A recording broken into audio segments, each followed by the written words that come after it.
Здравейте и добре дошли на Влогмас ден 1. Днешното видео, както сте разбрали вече от заглавието, ще прекараме един ден заедно. Избрах такава да е тематиката на видеото, тъй като днес сме неделя и смятам да прекарам деня вкъщи, затова и прецених, че може да бъде интересно да видите как си прекарвам ежедневието и да го прекараме един вид заедно, ако ви е интересно, разбира се.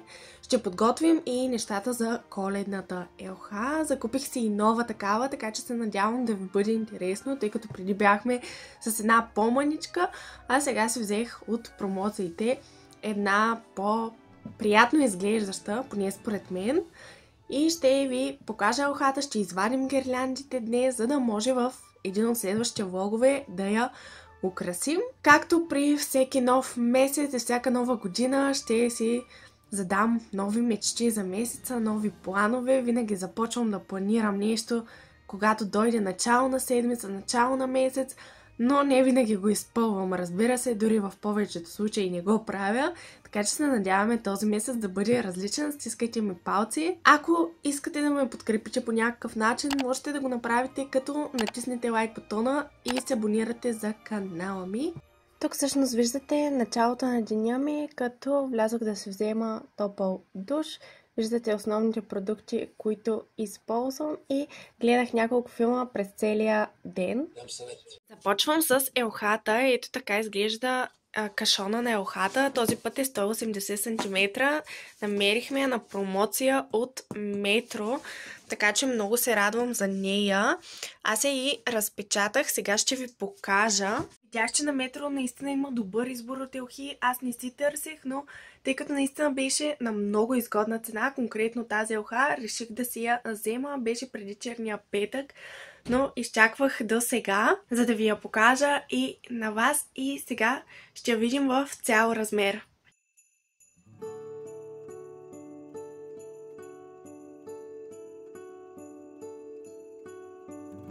В момента я сглобявам. Успях да сглобя долната й част. Тук беше малко особено. Тук е пластмасова. До сега съм виждала от железния модел, но това не пречи. Стабилна е основата. И сега ще сложа и горната последна част, като тя ме чака. Трябва да й поправя малко клончетата, но крайният й вид изглежда ето по този начин. Като много ми харесва как размера й. Така, не е съвсем до тавана, но е доста голям напредък от предната година, като ще ви прикача снимки и на миналогодишната ни елха. И да, знам, че снимката изглежда сякаш прегръщам елхата, което до някъде е така, но е важно, че ви я показвам. Вижте как сме надписали кутията с украсата за елхата. Сега я отварям заедно с вас. Ето тук е прибрано всичко миналогодишно, като се чудя дали да купя нови гирлянди, тъй като тези не знам дали ще стигнат за цялата елха, тъй като тази наистина е по-голяма, като сме ги опаковали в салфетки, тъй като понякога се лющят. И това е един добър начин. Ето тези сърчица винаги много съм ги харесвала. Гълбчетата са любими на баба. И имаме различни гирлянди. Ето тези също са много красиви, като ги намерих от един магазин в съседство от мястото, където аз живея. Тук са гирляндите, като те са в базови цветове. По принцип за връх използвам тази панделка, тъй като звездичката, нашата конкретно, никога не ми е стояла достатъчно добре. Иначе съм привърженик на звездата отгоре, така че ще видим тази година какво ще измисля. Това е надпис за нова година, който сме прибрали, тъй като така че ще чака. И тук имаме други украси за елха, които сме опаковали. Ето тези панделки, предната година реших да ги кача на елхата и стана доста красива с тях. Тези са от Jumbo, като и те са много красиви, особено блестящите, които в момента не намирам, но ето намерих. Тези много ми харесват. Някои естествено имат кламери, тъй като или са падали от елхата, или имало някакъв такъв проблем. Стигнах и до коледния връх, който по принцип няма причина да не използвам, просто не ми стои твърде добре на ухата. Сега ще пробвам с тази как ще изглежда, всъщност утре или следващия ден, в който ще я украсяваме. Но сега реших да видим гирляндите и украсите заедно, каквито имам поне за сега. И ето този е последния кашон, където има всичко просто, пазено от различни години, някои са по-стари, а има и по-новички. Ето тези също ги купих предната година. Панделките също ги използвам понякога, много са красиви. И трябва и да купя лампички. Това ми е минуса за сега, че нямам лампички. Имаме сини, розови, предната година преоткрих розовите. Малко е странно за тези салфетки, в които ги прибирам, но наистина се развалят, затова е добър начин да се съхраните коледните играчки.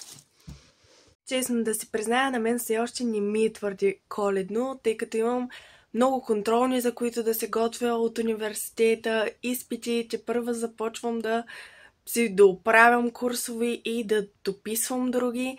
Така че цялостно ми е много заето. Като говорим на тази тема, утре дори имам един тест, за който трябва да си доучвам, тъй като имам някои пропуски там. Но всъщност всяка година, в която снимам влогмас, виждам как той ме вдъхновява и от него се нахъсвам повече за Коледата и за това да декорирам и да стане всичко по-уютно и приятно в един коледен нюанс. И тъй като преди малко правих бъдещото интро за този влогмас, ще се радвам да ви го покажа. Правя ги на Canva. Програмата е безплатна и може да се използва от всеки. Много ми е удобно, особено като свикнем с нея. Това не е реклама, аз не плащам за нея, дори си използвам безплатната версия. Сега ще ви покажа как изглежда крайния вариант и дали ви харесва на вас.